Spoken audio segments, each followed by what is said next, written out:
everyone, welcome back to my channel and welcome to a new video. My name is Anita, Deya for short if we've never met before. And if you're new to my channel, this channel is all about talking about self-care, mental health, cozy hobbies, basically everything that I do as a therapist off duty to just take care of myself and have fun. In today's video, I thought I would bring you along for a day in my life and just what I typically do on a work day to make sure that I take moments to take care of myself. So we're kickstarting the morning, already having breakfast, watching the Golden Girls. That is a part of my morning and evening routine. Such a comfort show. I have evening therapy clients today, so I'm taking the morning to just go ahead and work out, get my movement in, get my body moving. Blasted my Selena record so I could go ahead and get the vibes going. I also have to clean, so y'all are just chilling with me for the day basically. So let's go ahead and head over to my little workout gym room. Okay you guys, so if you hear a lot of background noise, it's because of the air purifier. Kylo also inhabits the gym room. It's partly his room too, so I'm just gonna go ahead and tie up my hair in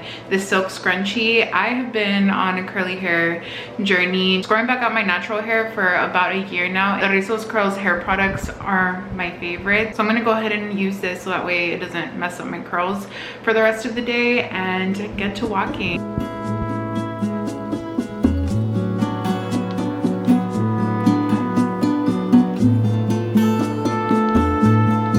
45-minute class. So I lasted 30 minutes, which gets going, only would have pushed through. And even though my body was signaling, hey, you're not taking that class here, because that is not a heated class. So she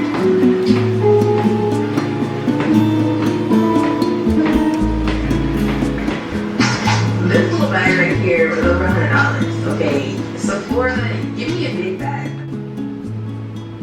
Okay everyone, so I just finished my workout. It is currently 12:12 p.m. so basically noon, and I walked for an hour, which is really good. I ended up getting around 6,000 steps, and so far I have like 6,910 steps for the day, and my goal is to get 8,000 each day, which can be challenging if you work from home. Got it done, and the rest of the steps I'll just gradually get throughout the day. Like right now we're gonna go ahead and tackle cleaning because we've reached that stage in the week. It's Wednesday, it's midweek, where the dishes kind of pile up a little bit. It's time to put them in the dishwasher, clean the area a little bit. And sometimes I love playing a movie in the background, but I'm gonna keep playing my Selena record, sing at the top of my lungs, and do a little bit of cleaning. Like I really just want to clean for about 20-30 minutes top. I feel like if you're really busy, a really good tip is to just set a little timer for yourself and clean a little area each day, every other day, as often as you need, because throughout the week usually I might not have this much time if I have a busier work month, but because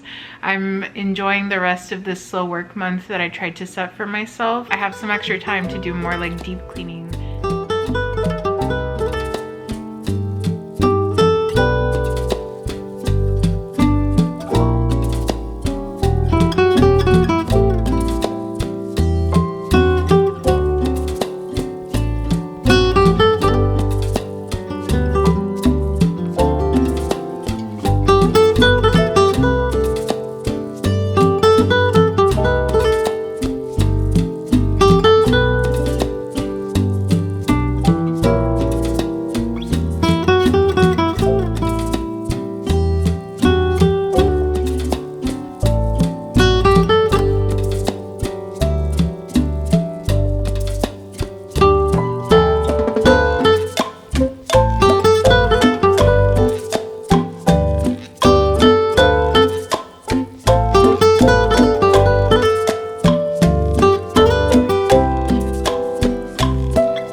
guys, so I just finished cleaning and I prepped my lunch, which is leftover tuna that I had meal prepped from the weekend. It's tuna, mayo, jalapeno, and lime, and it's really good. And I'm gonna go ahead and have like an extra protein shake because it's really important with my PCOS to make sure that I'm eating enough protein in each meal. So I try to really strive for like 30 grams of protein with each meal. And some days it's really hard because you think it sounds really easy, but once you kind of start understanding the macros of foods and really how much protein something actually contains, you'd be really surprised. You'd think something contains a lot of protein because you know it's a protein, but some things might not contain enough that you need. So I'm gonna go ahead and eat this. I'm gonna keep watching some YouTubers. It is currently 12:57, so almost 1 p.m. I try to space things out this way if I have evening clients, so use the morning time for what I want to also rest and then just get ready for my evening clients.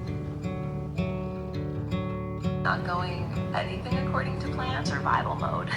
I am currently in. So I just got out of the shower a little while ago, which feels so nice. Like that feeling after you work out, get things done, and finally shower is just so relaxing. If we're super tired though, it can feel like an added task, but that is where this activity is going to come in. One of my go-to coping tools since my early 20s that's helped me whenever I felt overwhelmed or stressed has been to take a moment to pause and slow down by first brain dumping every task and idea coming to mind so my mind can actually rest. And then I gradually prioritize and order what I want to do.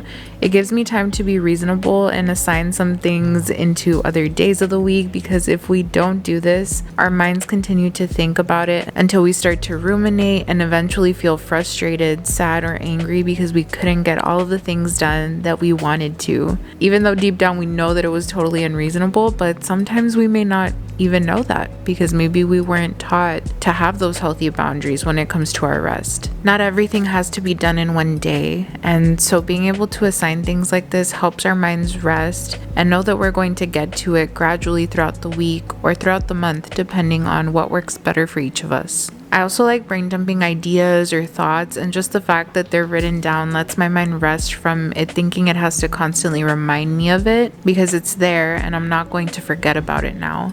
I don't need to do this every day or every week anymore because I've learned how to care for my mental health and be preventative, but it is a tool that I bust out on days like today where a lot had been going on outside of my control that week. So my brain really needed that support to rest. I also really like doing this if I feel like getting that Virgo high from checking off a to-do list. If you know, you know. Sometimes we may not have healthy boundaries when it comes to rest, and not knowing and respecting our limits only leads to us getting sick mentally and physically.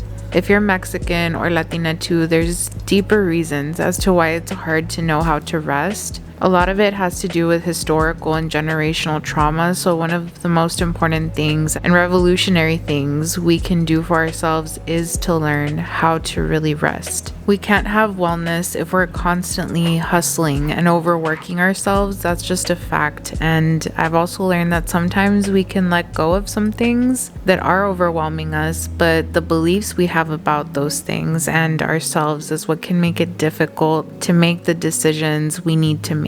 Even if we know it's the healthiest thing for us, those beliefs make it really hard for us to be able to let go. I really hope this video serves as a reminder to gradually learn how to create pockets of rest each day, and to know that you're not alone in trying to figure that out. So that is it for this video, everyone. I really hope that you enjoyed it and I hope that you found it helpful. Thank you so much for hanging out with me. If you're new to my channel, I really hope you'll consider subscribing and joining the community. Never forget that in moments when you feel like there's so much that is outside of your power and outside of your control, there is so much that is within your power. And I hope that this video helped you feel a little bit more empowered to lean into that and to lean into your strengths and your ability to rest, recover, and also take action as you need to. See you all in my next video. Stay nice and cozy, and I will talk to you all soon. Bye.